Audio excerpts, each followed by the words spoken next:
from Kim, and she can fuck all night. The 2022 Stanley Cup playoffs have begun tonight, and this was one of the most putrid and uninspiring Lightning displays of playoff hockey from the team that I've seen in a very long time. They were outplayed, seemed unmotivated, and just all of the above. It was really bad. The Lightning lose 5-0. They get shut out on just a really pathetic game.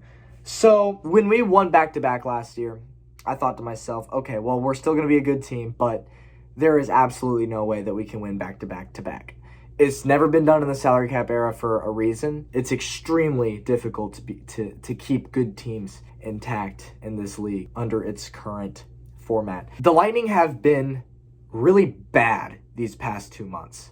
They had a decent season for the most part, but it just took a turn for the worse around March. They went on a Canada road trip, lost almost every damn game of that trip, and just never really recovered fully from it. Now, they finished the season strong, including an 8-1 win over the Maple Leafs at home just on April 21st, which was 2 weeks ago. So they finished the regular season strong out of like 6 games, but who cares? At the end of the day, the boys just have been struggling since the beginning of March, around that time, and they never really fully recovered from it. First period, Jake Muzzin scores. Second period, the Leafs would net 3 as Austin Matthews, David Kampf, and Mitchell Marner.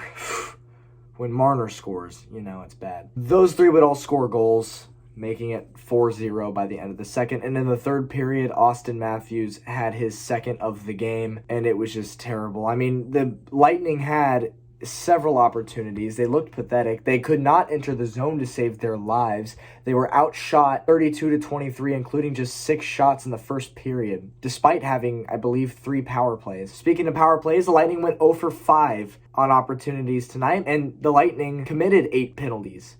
It's been a really big story this year for the Lightning, the penalties. They're an extremely undisciplined team, and clearly it's not going to change in the playoffs, because you give up 8 penalties. That is brutal. I don't really know what to tell you other than I think this is going to be a quick series.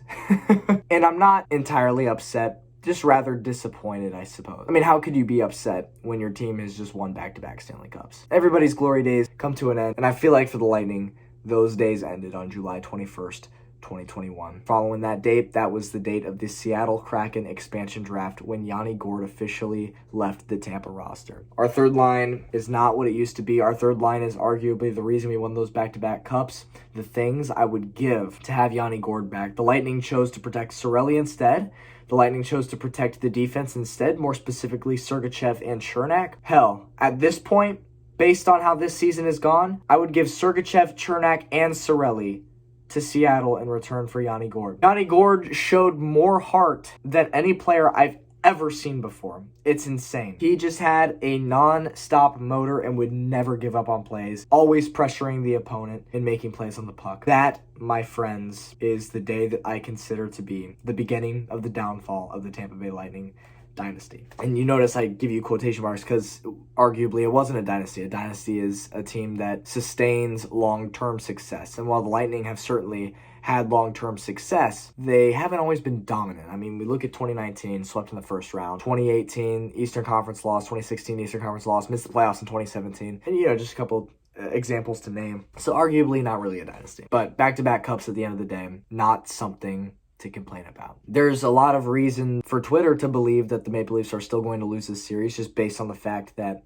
they always go up early in the first round, and they always end up blowing leads. Well, I'm here to tell you right now, curses can't and won't last forever, especially in this case. I think the Maple Leafs are hungry. They're motivated. Austin Matthews has been arguably the best player in the National Hockey League this season. Those boys are ready to finally put their demons behind them and move forward in the playoffs. And I'm telling you, I think this year is one of the best chances they're ever going to have to get it done, and especially against the back-to-back Stanley Cup champions. Being able to defeat the Lightning in the first round is going to be a huge motivation booster for them, and I would not be surprised at all if they go on to the Stanley Cup. So with that being said, I really don't have anything else. Not fun to watch at all. And you know it's bad when the Rays game starts 2 hours after the Lightning game and the Rays manage to score before the Lightning do. Anyways, I will catch you on Wednesday for Game 2 in Toronto. And as of right now, very little optimism inside of me. So that being said, catch you then. Peace out.